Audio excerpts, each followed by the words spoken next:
నెల్లూరు జిల్లా సంగం మండలం తరుణువాయి గ్రామంలో ఇటీవల కురిసిన భారీ వర్షాలకు నారుమడులు దెబ్బతిని తీవ్రంగా నష్టపోయిన రైతులను ప్రభుత్వం ఆదుకుంది. గ్రామంలోని రైతు సేవా కేంద్రంలో మండల వ్యవసాయ అధికారి శశిధర్, సంగం సొసైటీ అధ్యక్షులు గుండ్లపల్లి శ్రీనివాస్ యాదవ్ రైతులకు 80% సబ్సిడీతో విత్తనాలు పంపిణీ చేశారు. వ్యవసాయ అధికారి శశిధర్ మాట్లాడుతూ, అకాల వర్షాల వల్ల నారుమడులు దెబ్బతిని సుమారు 167 ఎకరాలలో 57 మంది రైతులు నష్టపోవడంతో ప్రభుత్వానికి రిపోర్ట్ పంపించామని, ఉన్నతాధికారుల ఆదేశాల మేరకు సబ్సిడీ విత్తనాలను పంపిణీ చేశామని తెలిపారు. గతంలో మనకి దిత్వా తుఫాను కారణంగా నారుమడులు దెబ్బతిన్నాయి. దానికి సంబంధించి మనం రిపోర్ట్ పంపించున్నాము డిపార్ట్మెంట్కి. మనకేంటంటే దానికి సంబంధించి ఈరోజు 44 క్వింటాళ్ళు మనం కేఎన్ఎం 1638 వరి విత్తనాలు సరఫరా చేయడం జరుగుతుంది.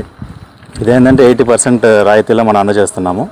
మనకి ఇది పూర్తి ఖరీదు 1100 రూపాయలు. మనకి సబ్సిడీ బోను 215 రూపాయలకి మనం రైతులకు అందజేస్తున్నాము. ఎవరైతే నార్మల్ దెబ్బతిన్నాయో ఆ రైతుల వరకు మనం అందజేస్తున్నాము. మొత్తం 57 మంది రైతులు, 167 ఎకరాలు. సొసైటీ అధ్యక్షులు శ్రీనివాస్ యాదవ్ మాట్లాడుతూ, రైతులు ఈ సబ్సిడీ విత్తనాలను సద్వినియోగం చేసుకుని దెబ్బతిన్న పంటలకు ప్రత్యామ్నాయంగా ఈ విత్తనాలను వేసుకోవాలని సూచించారు. యూరియా కొరత లేకుండా చర్యలు తీసుకున్నామని పేర్కొన్నారు. మన గత వారం రోజులు మన తుఫాను కారణంగా తరుణవాయి మాగాణిలో నారుమడులు దెబ్బతినకని చెప్పి అగ్రికల్చర్ అధికారులు మన జిల్లా కలెక్టర్ తెలియజేస్తే, జిల్లా కలెక్టర్ వెంటనే 80% సబ్సిడీతో అది వాల్యూ వచ్చేసి 1100ది 218 రూపాయలకి ఇస్తున్నారు.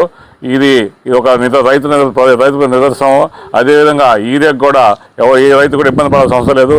ఎకరాగా 3 బస్తాలు మీ సచివాలయంలో కానీ అదేవిధంగా షాపుల్లో కానీ సొసైటీలో కానీ ఇస్తారు. కాబట్టి ఎవరు కూడా ఈ రకం కంగారు పడాల్సిన అవసరం లేదు. ప్రతి ఒక్క రైతుకు ఎకరాకు 3 బస్తాలు వ్యవసాయ అధికారులు మీకు సప్లై చేసి సిద్ధంగా ఉన్నారు. కాబట్టి ప్రతి ఒక్కరు కూడా ఈ అవకాశం ఉపయోగించుకొని కోరుకుంటున్నాను.